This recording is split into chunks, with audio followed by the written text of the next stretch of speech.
আসসালামু আলাইকুম। সামনে যে বকনাটাকে দেখতেছেন সেটা আজকে ২২৭ দিন হচ্ছে, মানে 7 মাসের কয়েকদিন বেশি। আমি কিন্তু এটাকে এখন পর্যন্ত মানে তেমন একটা যত্ন করতেছি না। স্বাভাবিক মানে হাইপারের যে খাবারটা আছে শুধুমাত্র সেটাই দিচ্ছি। এক্সট্রা যত্ন শুরু হবে ট্রানজিশন পিরিয়ডে। আর ট্রানজিশন পিরিয়ডটা হলো বাচ্চা দেওয়ার আগের 21 দিন এবং বাচ্চা দেওয়ার পরের 21 দিন।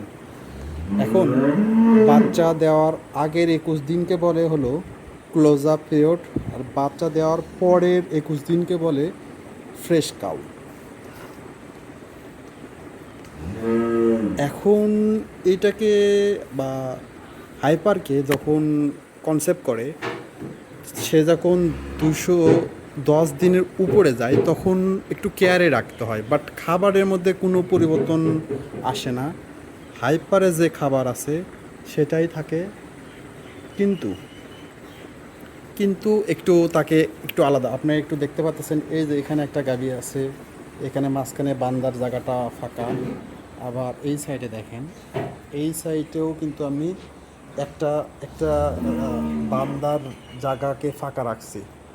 এই জন্য রাখছি কারণ এর যেন কোনোভাবে অন্য গরু দ্বারা বিরক্ত প্রাপ্ত না হয়, বা খাবারের যে একটা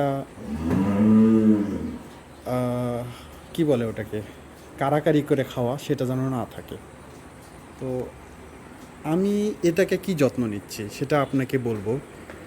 আমি আমি একে এখন খাবার দিচ্ছি। এর লাইভ ওয়েট সম্ভবত 500 কেজির আশেপাশে হবে। কেবল 2 দাঁত হচ্ছে, ফার্স্ট টাইম। দেখেন এখনও পর্যন্ত ওলান বলতে কোনো কিছু নাই। এই দেখেন, স্বাভাবিকভাবে দেখেন, ওলান বলতে কোনো কিছু নাই। কিন্তু এর যত্ন যেটা, এখনও একে আমি খাবার দিচ্ছি 3.5 কেজি, যেটা 250 দিনের পর 250 দিনের পর একে আমি খাবার দেব 7 কেজি, অন্তত 7 কেজি দেব। আর সেই সময় আমি ডিক্যাট ফর্মুলা, শুধু ডিক্যাট মাইনাস যেটা পাওয়া যায় সেটাকে কথা বলতেছি না, এর সাথে আরও কয়েকটা ভিটামিন অ্যাড করে ডিক্যাট ফর্মুলা। যেমন ট্রানজিশন পিরিয়ডে আমি একে কোনোভাবে ঘাস দেব না, সাথে লবণ এবং খাবার সোডা দেব না। কারণ ট্রানজিশন পিরিয়ডে যদি আপনি বকনা অথবা গাভীকে যদি আপনি ক্যালসিয়াম সোর্স দেন, তাহলে ওর ভিতর যে প্যারাথাইরয়েড হরমোন থাকে সেটা অ্যাক্টিভ হবে না। আর প্যারাথাইরয়েড হরমোনের কাজ হলো গাভীর কিডনি এবং হাড় থেকে ক্যালসিয়াম শোষণ করা। গাভী যখন কিডনি এবং হাড় থেকে গাভী ক্যালসিয়াম শোষণ করতে পারবে না, তখন তার বাচ্চা দেওয়ার পরে প্রচুর পরিমাণ ক্যালসিয়ামের দরকার হয়, যেটা শাল দুধে।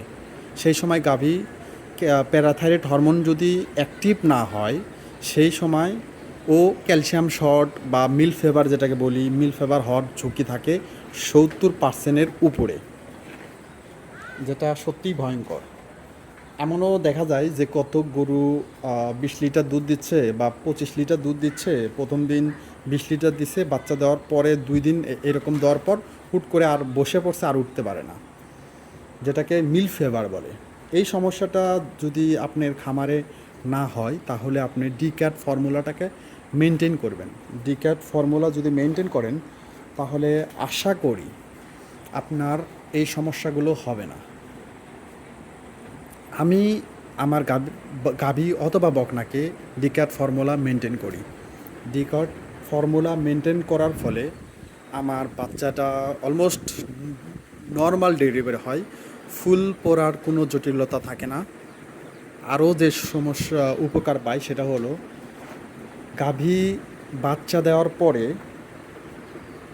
দেখা যায় হাই কোয়ালিটির গাভী যেগুলো সেগুলো অলমোস্ট দুধ জমে যায়, দিনের মধ্যে 3 বার 4 বার 5 বার করে পানানো লাগে। এই সমস্যাটা কখনোই থাকবে না যদি আপনি ডিক্যাট ফর্মুলা, এবং ক্যালসিয়াম শর্ট হওয়ার তো কোনো চান্সই নাই, মেস্টাটিস হওয়ারও কোনো চান্স নাই। পরবর্তীতে যায় সেটা যদি আপনি করেন তো আপনার ব্যাপার।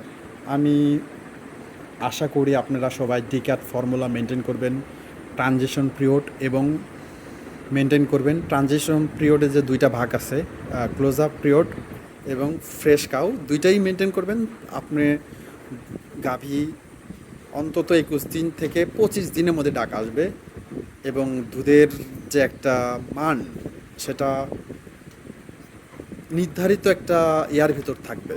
এবং পিক প্রোডাকশন, আমরা অনেকে আছি পিক প্রোডাকশন পাইতে অন্তত 15 থেকে 25 দিন লাগে, অথবা অনেকের ক্ষেত্রে 1 মাসও লাগে। আমরা সর্বোচ্চ দুধটা পাইতে 1 মাস লাগে।